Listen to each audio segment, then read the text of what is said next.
ప్రపంచాన్ని చిరాకు పరుస్తున్నవి రెండు యుద్ధాలు. ఒకటి ఇజ్రాయెల్ పాలస్తీనా, రెండవది రష్యా ఉక్రెయిన్ దేశాల మధ్య చాలా రోజులుగా జరుగుతున్న వార్. అయితే ఇక్కడ ఇజ్రాయెల్ పాలస్తీనా వార్ వల్ల ప్రపంచానికి ఇబ్బంది కలుగుతున్నా కూడా ఆర్థిక నష్టం లేకపోవడంతో ఎవరో పట్టించుకోవడం లేదు. ఇక ఐక్యరాజ్య సమితి చెప్పినా కూడా ఇజ్రాయెల్ వినే పరిస్థితుల్లో లేదు. తీవ్రవాదం అంతమయ్యే వరకు పాలస్తీనాలో ఉంటాం, గాజాను వదిలిపెట్టాం, ఇజ్రాయెల్ భవిష్యత్తుకు భరోసా ఉందన్న రోజునే ఇది ముగుస్తుందని చెప్పకనే చెబుతోంది. కానీ ఉక్రెయిన్ రష్యా యుద్ధం మాత్రం ప్రపంచాన్ని చిరాకు పరుస్తోంది. పైగా భారీగా ప్రపంచ దేశాలు ఆర్థికంగా నష్టపోతున్నాయి. ఆహారోత్పత్తుల ధరలు పెరిగిపోయాయి. కీలకమైన ఇతర వస్తువుల రేట్లు కూడా పెరిగి ద్రవ్యోల్బణం రెడ్ మార్క్ దాటే పరిస్థితికి వచ్చింది. ఈ పరిస్థితుల్లోనే భీకరంగా పోరాడుతున్న రష్యా ఉక్రెయిన్ దేశాలను యుద్ధం వద్దని వారించినా కూడా వినడం లేదు. దీంతో భారత్ రంగంలోకి దిగింది.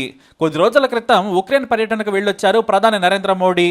1991 తర్వాత ఉక్రెయిన్ దేశం వెళ్లిన మొదటి ప్రధాని మోడీ. ఆ సమయంలోనే కీలక ప్రకటన చేశారు. ఉక్రెయిన్ రష్యా యుద్ధంలో భారత్ న్యూట్రల్గా లేదు, శాంతి వైపు మేము నిలబడ్డాం, మమ్మల్ని తప్పుగా చూడొద్దని పరోక్షంగా భారత్ను తప్పుపడుతున్న వారికి చురకలండించారు ఆయన. అప్పుడు ఉక్రెయిన్ అధ్యక్షుడు జెలెన్స్కీతో మోడీ శాంతి సూచన చేశారు. కానీ ఉక్రెయిన్ అధ్యక్షుడు సరాసరి మోడీని ఓ హాస్పిటల్పై రష్యా మిసైల్ దాడి చేసిన ప్రాంతానికి తీసుకెళ్లారు. ఈ దాడిలో 30 మంది చనిపోయారు. ఎక్కువగా అందరూ చిన్నపిల్లలే.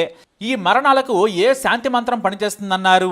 అయినా మోడీ ఆ ప్రాంతానికి వెళ్లి రష్యా దాడిలో చనిపోయిన పిల్లలకు నివాళులు అర్పించారు. ఏ దేశంలోని పిల్లలకైనా బంగారు భవిష్యత్ ఇవ్వాలి, ఇలాంటి కష్టం రాకూడదని చెప్పారు. కానీ ఈ యుద్ధం ఎన్నాళ్లు, ఎన్ని తరాలు నష్టపోవాలి, శాంతి వైపు అడుగులు వేయాలని భుజం మీద చేయి వేసి మరీ చెప్పారు మోడీ. అయితే భారత్ ప్రధాని రష్యా పర్యటనకు వెళ్ళినప్పుడు ఉక్రెయిన్ తీవ్రంగా విమర్శించింది.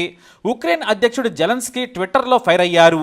ప్రపంచంలోనే పెద్ద ప్రజాస్వామిక దేశమైన భారత్ ప్రపంచంలోనే మోస్ట్ బ్లడీ క్రిమినల్ పుతిన్ను హక్ చేసుకుంది. ఇది మాకు అసంతృప్తి కలిగిస్తోంది. శాంతి చర్చలకు ఇది విఘాతమని వ్యాఖ్యానించారు ఆయన.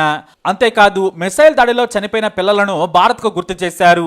అయితే భారత్ ఉక్రెయిన్ అధ్యక్షుడి వ్యాఖ్యలను తిప్పికొట్టింది.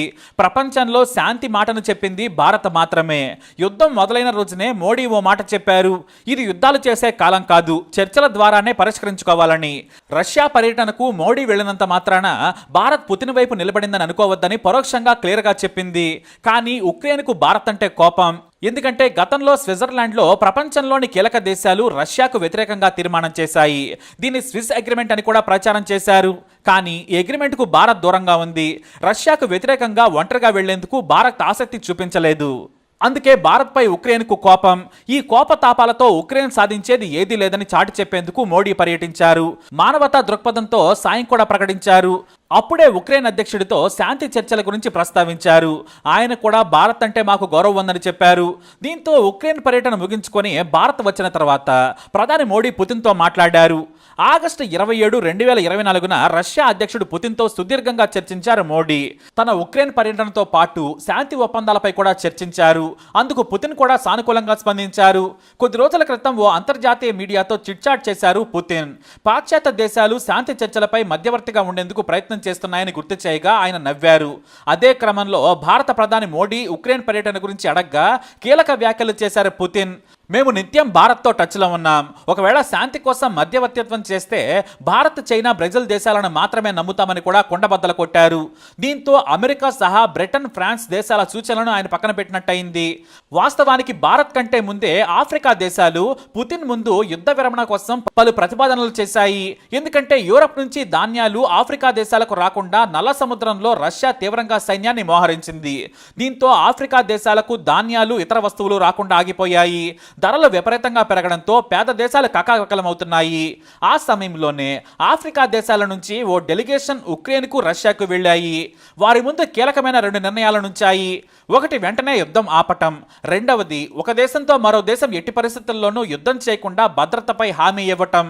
మొదటేమో చర్చలను పరిశీలిస్తామంది రష్యా. ఆ తర్వాత పుతిన్ కొట్టిపారేశారు. భవిష్యత్తుపై చర్చలు లేకుండా, నాటో విషయంపై తేల్చకుండా, ఉక్రెయిన్ ఆయుధాలు సమకూర్చుకోకుండా, హామీలు ఇవ్వాల్సిన వాటిపై చర్చ లేకుండా యుద్ధం ఆగదని తేల్చి చెప్పేశారు. దీంతో ఆఫ్రికా దేశాల శాంతి ప్రతిపాదనను కొట్టిపారేశారు పుతిన్. ఇప్పుడు భారత్ మధ్యవర్తిత్వాన్ని రష్యా ముందే ఒప్పుకుంది. ఇటు ఉక్రెయిన్ అధ్యక్షుడు కూడా భారత్ అయితే మాకు అంగీకారమే అన్నారు. ఎందుకంటే చైనా అంటే మాకు నమ్మకం లేదు, బ్రెజిల్ చెబితే వినే పరిస్థితుల్లో పుతిన్ ఉండడనేది వారి భావన. పైగా మోడీ, పుతిన్కు మధ్య మంచి స్నేహం కూడా ఉంది. దీంతో భారత్ తరపున శాంతి చర్చలు జరిపేందుకు జాతీయ భద్రతా సలహాదారు అజిత్ దోవల్ రష్యా వెళ్లనున్నారు. వాస్తవానికి ఈ శాంతి ఒప్పందం కోసం కాకుండా కూడా బ్రిక్స్ దేశాల భద్రతా సలహాదారుగా మీటింగ్ కోసం వెళ్తున్నారు. నవంబర్ 10 నుంచి 12 వరకు ఈ సమావేశం కానుంది. ఈ సమావేశం రష్యాలో జరుగుతూ ఉండడంతో ఆసక్తికరంగా మారింది. రష్యాకు దగ్గరగా ఉండే Bharat, China, Brazil, UAE, south Africa, Ethiopia దేశాల ప్రతినిధులు కూడా వస్తున్నారు. ఆ సమయంలోనే రష్యాతో చర్చలు జరిపి శాంతికి ముందడుగు వేసే ఛాన్స్ ఉంది. ఇప్పటికే ఇటలీ నుంచి ఉక్రెయిన్ వరకు భారత్ మాత్రమే రష్యాను శాంతి చర్చల టేబుల్ మీదకు తీసుకురాగలదని ఆశాభావం వ్యక్తం చేశాయి. అయితే ఈ సమయంలోనే భారత్లో ఉక్రెయిన్ రాయబారి ఒలెక్సాందర్ ఆసక్తికర వ్యాఖ్యలు చేశారు. భారత్ స్విస్ శాంతి ఒప్పందం మీద సంతకం చేస్తుందని ఆశాభావం వ్యక్తం చేస్తున్నట్లు ఆయన మెలికి పెట్టారు. కానీ భారత్ మధ్యవర్తిత్వాన్ని స్వాగతించారు. కేవలం 2 దేశాల మధ్య పోస్ట్ మ్యాన్ లా భారత్ ఉండకూడదు. సమాచారాన్ని ఒక దేశం నుంచి మరో దేశానికి చేరవేసే స్థితికి మాత్రమే ఇండియా పరిమితమైతే ఉపయోగం ఉండదు. ఖచ్చితంగా 2 దేశాల మధ్య నిర్ణయాలపై చర్చలు జరిపి ఒప్పందం కూడా కుదిరేలా చేస్తే బాగుంటుందన్నారు. ఇక అణుయుద్ధం లేకుండా భద్రత, మానవతా సాయంపై కూడా నమ్మకం కలిగించేలా ఉండాలన్నారు ఆయన. భారత్ మాత్రం ముందు శాంతి చర్చల వైపు మళ్లించే ప్రయత్నం చేస్తాం. ఒక డిమాండ్లు మరొకరికి తెలిసేలా సమాచారాన్ని చేరవేస్తాం. ఆ తర్వాత మీ ప్రతిపాదనలు చెబితే ముందుకు తీసుకెళ్తామని చెబుతోంది భారత్. మరోవైపు ఐక్యరాజ్య సమితి ఆధ్వర్యంలో జరగబోతున్న పశ్చిమాసియా విదేశాంగ మంత్రుల సమావేశానికి జయశంకర్ హాజరవుతున్నారు. ఆ సమావేశంలో కూడా ఐక్యరాజ్య సమితితో కూడా ఉక్రెయిన్ రష్యా యుద్ధం ఆపేలా ఎలా ముందుకెళ్తే బాగుంటుందనే దానిపై కూడా చర్చించనున్నారు. దీంతో అన్ని వైపుల నుంచి భారత్ ఈ యుద్ధాన్ని ఆపేందుకు సాయం చేస్తోంది.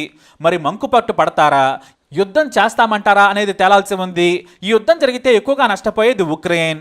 ఇటు రష్యా ఆర్థికంగా నష్టపోయినా కూడా వారి ప్రజలు సుఖంగానే ఉన్నారు. కానీ ఉక్రెయిన్ ప్రజలు ఇతర దేశాలకు పారిపోయారు. ఉన్నవారికి కూడా భద్రత లేకుండా పోయింది. కాబట్టి భారత్ మాట వింటే ఉక్రెయిన్ భద్రతతో పాటు శాంతి మీద భరోసా ఉంటుందని ఇప్పటికే మోడీ సూచాయగా ఆ దేశ అధ్యక్షుడు జెలెన్స్కీకి చెప్పారు. మరి ఉక్రెయిన్ భారత శాంతి మాటలను ఎలా అర్థం చేసుకుంటుందో వేచి చూడాల్సిందే. మరి ఏం జరుగుతుందో చూద్దాం. ఈ వీడియో అప్డేట్స్ కోసం మై ఛానల్ ఫాలో అవ్వండి. అలాగే తప్పకుండా సబ్స్క్రైబ్ చేసుకోండి. एक्सेलेंसी, हम लंबे समय से एक बात सुनते आए कि युद्ध की सबसे पहली कैजुअलिटी ट्रूथ होता है, लेकिन जब आज मैं उन बालकों की स्मृति में बनाए हुए म्यूजियम को आपके साथ जाकर के अपने श्रद्धा सुमन अर्पित कर रहा था तो मेरा मन भर आया था, दिल को गहरी चोट पहुंची थी। और मुझे लगता है कि युद्ध की सबसे पहली कैजुअलिटी किसकी होती है तो निर्दोष बालकों की होती है, और वो बहुत दर्दनाक होता है। किसी भी सुसंस्कृत समाज में जो मानवीय मूल्यों में विश्वास करते हैं उनके लिए है, और जो एक संवेदनशील व्यक्ति होते हैं उनके लिए है। इस प्रकार की घटनाएं कतई स्वीकार नहीं हो सकती हैं। दुनिया में मानवीय मूल्यों में विश्वास करने वाला कोई भी व्यक्ति इसको स्वीकार नहीं कर सकता है। एक्सेलेंसी, इस दर्दनाक परिस्थितियों के बीच भी आपने जिस गर्मजोशी से मेरा और मेरे डेलीगेशन का स्वागत किया, इसके लिए मैं हृदय से आपका आभार व्यक्त करता हूं।